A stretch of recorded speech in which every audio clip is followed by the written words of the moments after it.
Hello and welcome. As you can tell by today's title, we're going to talk about Last Epoch.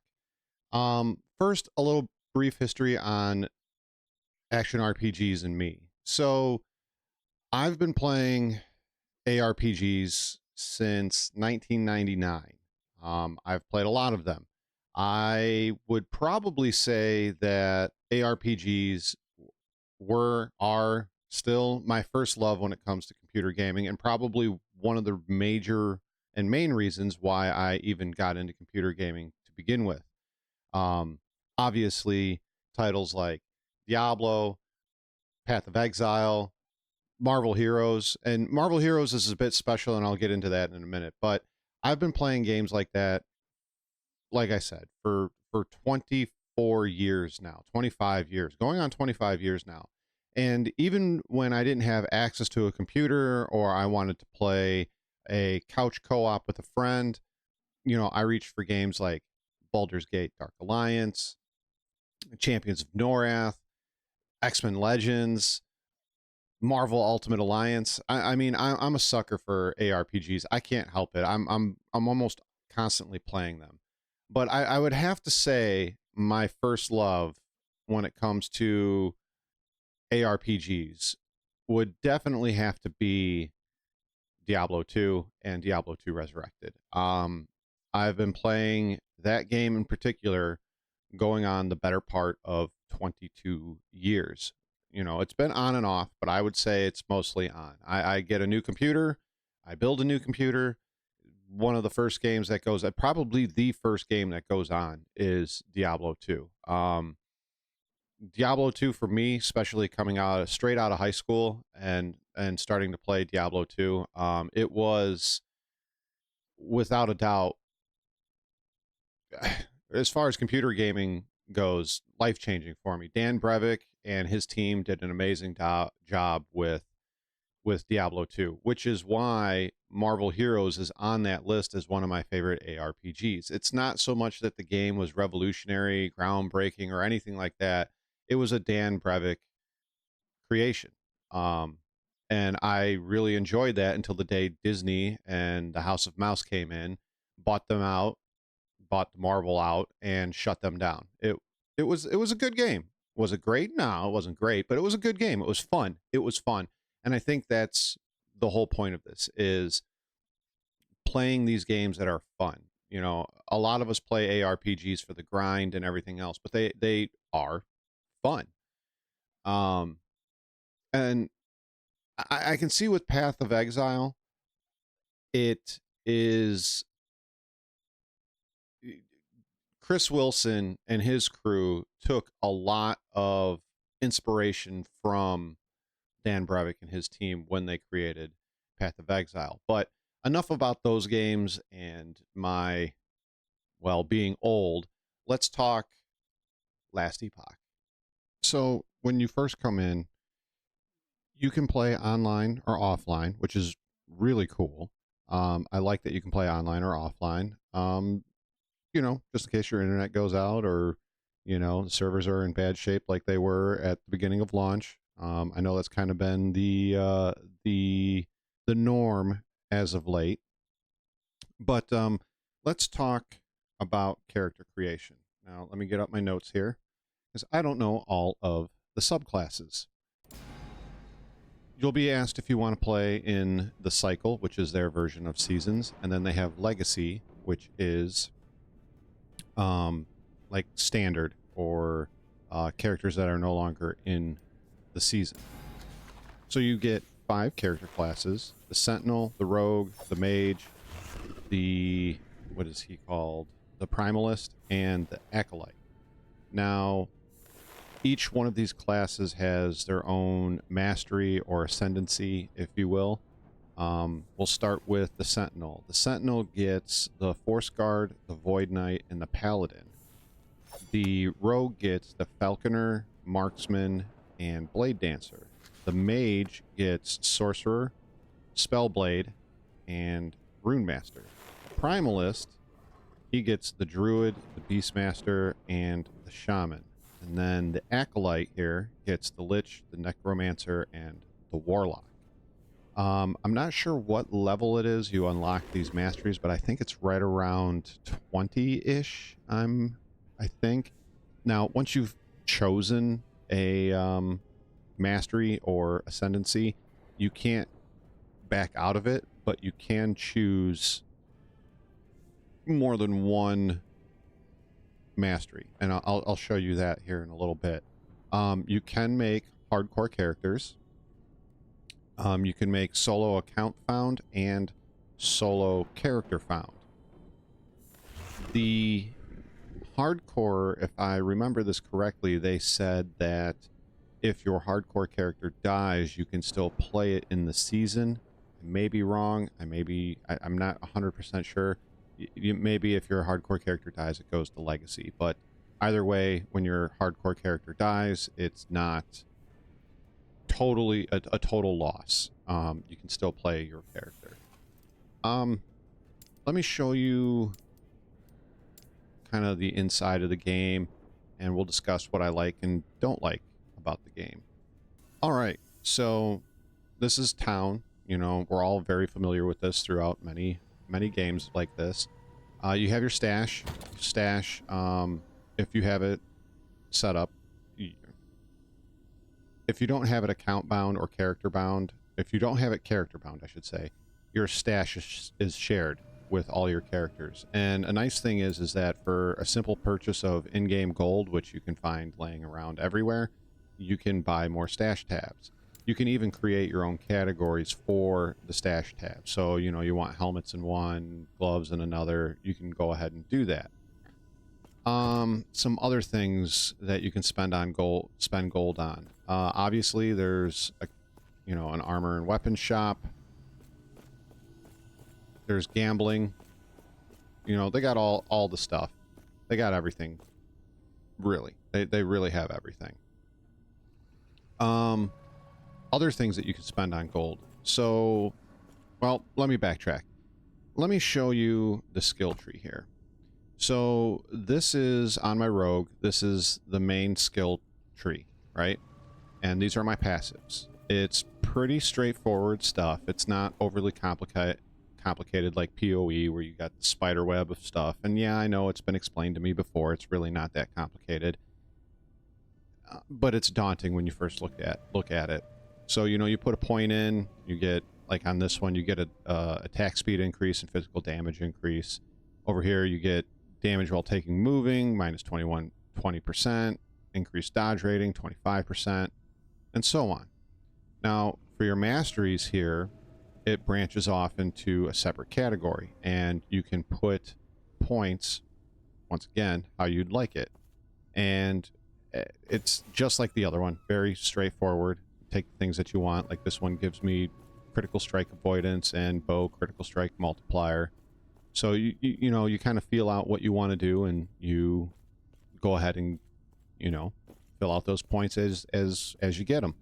Now, a neat thing about this game, you know, this kind of reminds me of like Diablo 2, sort of, because, you know, like if you were a sorceress or a bow, an Amazon, you know, you get, let's go with Amazon. You get your bow and passive skills, your javelin skills. It was bow skills, javelin skills, passive skills, and you fill those out, and you put extra points in the ones that you really like and ones that synergize with your main skill and all of that. Your skill hotbar is down here. Now, I'm used to Diablo 2, and I run a sorceress in Diablo 2, and I have access to 8 or 9 spells that I use. Obviously, I only use 2 or 3 most of the time, but you know, I got energy shield, thunderstorm, you know, telekinesis, teleport, nova on mine, lightning bolt on mine, and I don't use all the skills, but I use them pretty frequently. So this was kind of a little bit of a disappointment to me, but although it is a little bit of a disappointment, what I really enjoy about this game is the fact that if I choose a skill, right, any one of these 4 or 5 skills, I can level up and use a passive tree in here to increase different aspects of my skill. So like this one I have built for firing off quick shots and allowing me to run faster. This one is like my main clear for the moment. I'm going to switch to multi-shot when I get enough mana, but this one I have it set up so that I do bleed damage, and I cause multiple stacks of bleed damage, and for every stack I get health. So this kind of keeps me alive and does damage over time to a lot of enemies. It's really cool. I like it. You know, this one I have set up so that, you know, it slows them down, blinds, and things like that. And I have more that I'm going to fill out. I think I'm going all the way down through here, but it's really cool. I like this aspect of the game. I can tweak and make different skills do different things for me depending on what I'm trying to do. Now, a cool thing about this is for gold, you go and you find this big brain guy right here. Hello, traveler. You can respec your passive tree. It doesn't matter which one. Now, you cannot respec all the way out of this. It will not let you. But you can go into various... So, say I put a bunch of points in here, I can also put a few points in here. It will allow you to do that, but you'll never be able to fully respec. So if I put points in here, here, and here, I'll never be able to fully respec out of this and out of this. Maybe this one, but for sure this one, since I chose this one first, I definitely will never be able to respec out of it. But for gold, I can do the simple thing of 220 gold, I can respec 1 point. If I want to take it back further, I can respec again. Once I'm done, I just come on over here and I use that. I got 1 point unspent. I just put that point back where I want it, to whatever skill I want. It's that simple. You don't have to hunt for items. You don't have to pull out a credit card. You just go on over to that person and respec away. You can do the same thing with your skills. So you can come in here and respec. You can remove 1 point, or you can despecialize the skill. Now, if you despecialize a skill, the next skill that you put in is going to be lower level than the rest of these. So you see how this one's 13, 13, 13, and 11? It will get extra experience until it catches up to the rest of your skills. So you're not at a super crazy disadvantage if you decide to despecialize and respecialize in a skill. So that's really cool. I really like that a lot. Crafting. So the forge is here, and crafting is a big part of this game. You are going to find sets, exalted, legendary. You're going to find all kinds of cool stuff, but a majority of this game is centered around crafting. Now, I don't have any of the crafting material in my inventory, but what's really cool is no matter where you are at in the world, if you have crafting material, you hit transfer materials and it will transfer everything over into your forge. And the forge can be activated anywhere. Doesn't matter where you're at in the world. You just hit F and you can activate your forge and start crafting. Crafting, I haven't mastered it yet. I've played around with it a little bit. I don't know everything there is to know about it, but crafting, as I said, it's a very large portion of this game. So before we delve too far into it, here's your gear and your items. Now, gear, just like every other ARPG, you know, you get a helmet, a shield, an offhand, a main hand, belt, rings, gloves, boots, amulet. Over here you get idols. These add little passive bonuses. You can fill this whole thing up as you level up. It'll unlock more, and you can put more idols in there, and they give you more passives. Like this one gives me 8% chance to ignite on hit and 8 lightning resistance.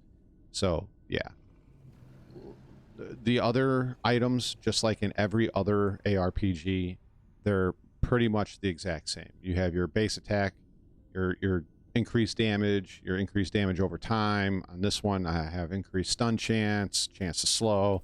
It's like every other RPG. But as far as the crafting goes, right? Like I said, it doesn't matter where you are in the world. You hit F and you can open up your forge. Or if you're in town, you can go and just talk to the forge person. Or you can do what I did and just hit F and open it up. All I have to do with this is click here and I can add a modifier, right? So health on kill, cold damage, critical strike chance, etc. Now, if I add that, right, I can, like I said, I can craft. Now, before we get too far ahead of ourselves, right here is the forging potential of this particular item. It's 13. Now, when if I click add this affix, it can cost 1 to 18 reforging potential. Okay, so it's a chance. I could use 1, I could use 18. If I run out of forging potential, I cannot forge anymore on this item. All right. Now, there's more than just these shards. You can also add glyphs, and they will do different things. Like this one, you know, prevents the roll of an affix within its range, changing when it's upgraded. What does this one do? This one randomly changes the upgraded affix to a different one that can spawn on the item type. There's a lot of different ones that you can get. Obviously, I haven't found 2 of them. Another interesting thing that you can do is you can get these. They're at the shops, and I believe you can find them as well. It's a rune of shattering. You can shatter items and collect the shards, the crafting shards, to make new stuff. They're not very expensive. They're like 2,000 a piece at the shop, and then, like I said, I believe you can find them. So this game is all about the crafting. Can you find cool stuff? Yes, you can find cool stuff. Let's talk about endgame and some of the endgame mechanics. And before I talk about that, when I go to open up this map, I'll kind of explain to you the story so far from what I gather. So, just like any other game, here's your waypoint. The big baddie in this game is trying to mess with the timeline. And you can jump to the different timelines within this game. So you have the ancient era, the divine era, the imperial era, the ruined era. Wow, that was harder. And the end of time. So if I back this out and we look at this map, you will see that even though I'm changing times, the map is still roughly the same shape and design, just different timelines. That's it. Now, I have been in places where I have fast forward or rewound the time by clicking on one of the epic shards within there. And say you were in the Imperial era and you were in, let's say, the Soul Wardens. No. Let's say you're in this ruins, right? And you fast forward and you're in the ruined era. Well, now you may not be able to move around that map the exact same way. You know, things have tumbled down. You have to take a different path, etc. It's still, and the enemies changed in the eras as well. So every era that you're in, enemies are different. Also, every map I've come across different enemies. Now, I've only really played through mid-game. Level 40 or 45 or whatever it is on this character, level 13, 14, 15 on my Sentinel. So I haven't been able to really delve as deep into this game as I would like. But being as that this is my first impression, I just wanted to let you guys know that. Now, the end game. The end game is in the end of time, and these are the monoliths. All right. These are similar to Diablo 3 Rifts and similar to the Path of Exile mapping system. I haven't got to play around in these, but very shortly I should be able to. So level 58, so I'm not too far away, and I'll start being able to run these maps. Another part of Endgame, I haven't gotten the option to do it yet, but you can join one of 2 factions. You have the Trading Guild and the Fortune Guild. And what those are is guilds that help you find rare and amazing items. The Trading Guild, you can buy, sell, and trade with other players and with NPCs, I understand it. And as you rank through doing quests and buying and selling and trading, you earn reputation within that faction, which unlocks more items and more things to do. And you also earn favor points, which can be used to buy items from that specific guild.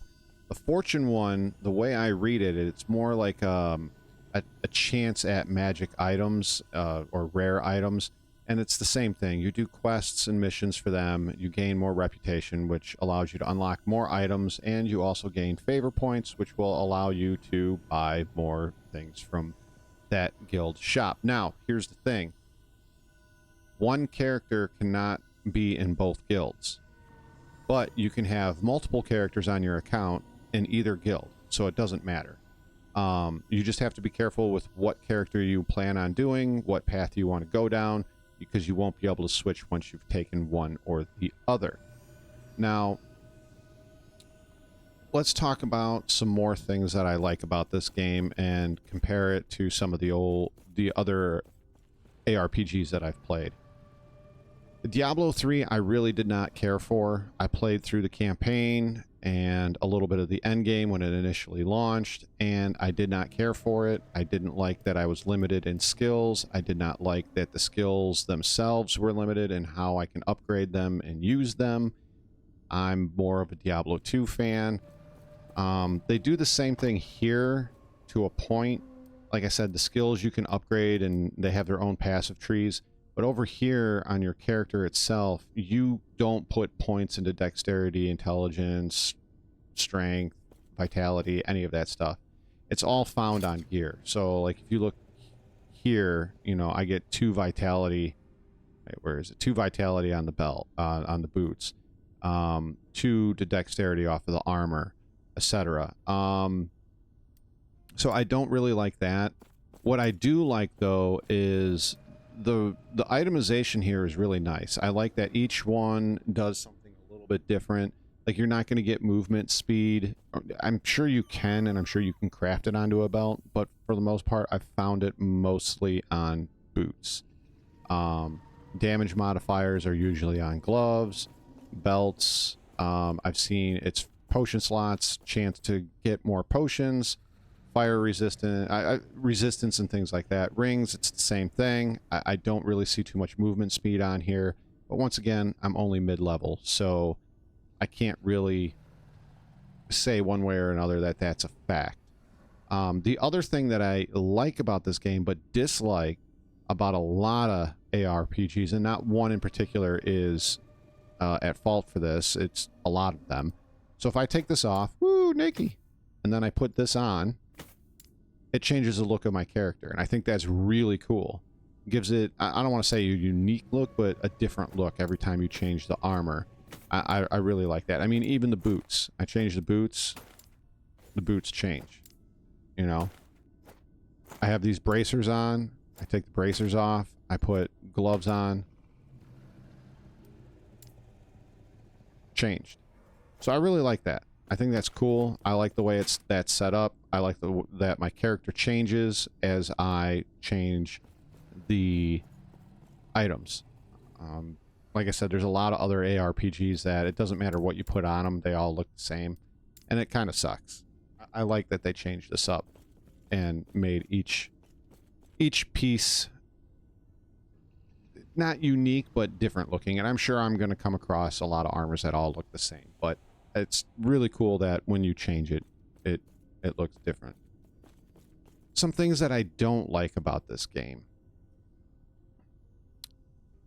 You won't see it here, but sometimes when you're out traveling around, you'll get low-hanging branches, like up here, or things down here that are in the foreground, and when you're running around and or fighting, you get behind it and it's hard to see. Sometimes you get behind it enough and it'll fade out and you can see what's going on, but other times you are fighting underneath a canopy of trees, or you're in a mine and there's a big beam going across, and it sometimes gets in the way.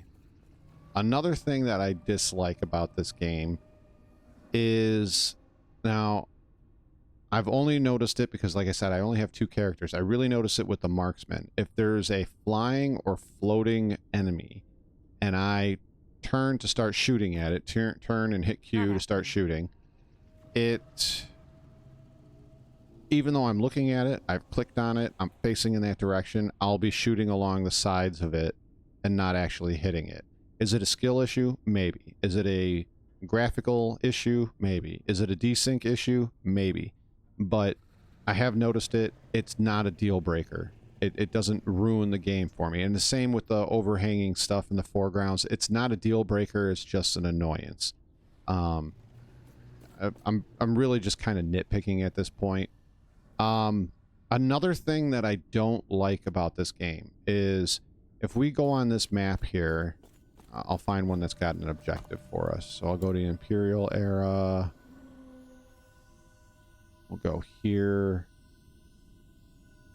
Wait, is that the only one I have? Okay, so I can't do it. But one of the things that I don't like is, let's say I'm in, you know, the mines, right? And in one of the maps, it's a mine. And what it'll do is it'll put the objective off down here to the side. And the map, as you know, as you walk, the fog of war disappears. So as I'm walking, see the fog of war is disappearing. It gives you a clear-cut way to get to your objective. You know which way you need to go. I'm old school, and I'd rather have to hunt in the map to find what I'm looking for and not be handheld. But I do understand how some people that don't have the time to play or aren't that good, or, you know, fill in the blank with whatever you'd like there, they don't necessarily have the time to be hunting and trying to find all of this. I like the exploration part of it. Back to things that I like. Let's go with music. The music in here, sometimes it's generic, but there are other times it just hits. It hits hard, and it's really good, and I really enjoy it. And each of the eras kind of has its own unique music, and some of the music is unique from map to map, which I really enjoy. More on sound, I will say so far, of the 2 characters that I've used, the sound for the skills is done really well. And when you use them on an enemy, the sound that it makes impacting actually feels like you're doing something in the game. Like it sounds like, you know, when I'm throwing the magic hammers with my paladin and it's hitting enemies, it sounds like a mallet hitting the enemies. When I shoot arrows from the marksman at enemies, it sounds like, you know, Hollywoodized, but arrows leaving the bow and hitting an enemy, and you can hear that impact. So, you know, there's a lot of games where you shoot or use a skill and it's flashy and it looks cool, but there's no oomph behind it, and I really enjoy that this game does that. Another thing I enjoy, the graphics here. While this is not a 10 out of 10 graphic wise, I'd give it 8-ish, 8.5-ish graphic wise. It looks pretty, it looks good. The different areas, the different eras, they all look different. They all have a different feel. They all have a different look to them, and the graphics are amazing. Even these loading splash pages, they look great. They look good. I like it, and I like this design that they chose for these splash pages for when it's loading. You know, here we are in a different town. You know, the water looks good. Yeah, it doesn't splash when you walk through it, but, you know, it looks good. I like it. The lighting, the trees, grass, everything looks really well done. I like it. I'm sure you can find some graphical glitches here and there, but for the most part, this looks really good. It looks really pretty to look at. A lot of the skills, they look really good. I've watched a few different people play online, and some of the sorcerer skills look really cool. Same with the warlock. They look really cool. I really like it. Yeah, so sound really good. Level layouts are pretty well done. They sometimes have stuff in the background or foreground going on, like a monster come up and eat one of the soldiers you're supposed to be protecting, or whatever. It's not like quest losing. It's just, you know, some random soldier. Um, it's cool. I like it. There's a lot of really good sound design in here. The graphics are great. The skills are done well. I really like this game. I give it a solid 8.5 scars, and I I I cannot express how much I enjoy this game and the amount of fun I think you'll get out of it for 35 bucks. I think if you are in the market for an ARPG, this is what Diablo 4 should have been. This is what Diablo 4 could have been.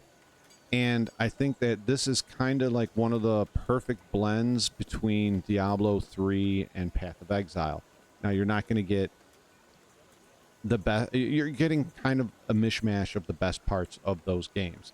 Now, talk to me again in a couple of in a month or so when I get to the end game and see what I how I feel about it. But as an initial first impression, I don't think you can go wrong with this. I've heard people rushing through the campaign, doing the end game, and totally gearing out and maxing out a character.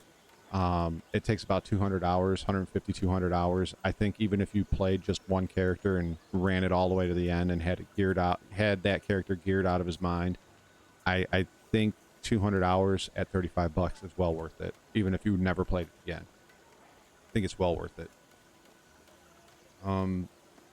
I really can't think of anything else to really say. I very much enjoy this game, and I think if you guys give it a shot, I think you'll enjoy it too, if you like ARPGs. And with that, so long. Thanks for all the fish, and I'll see you guys in the next one.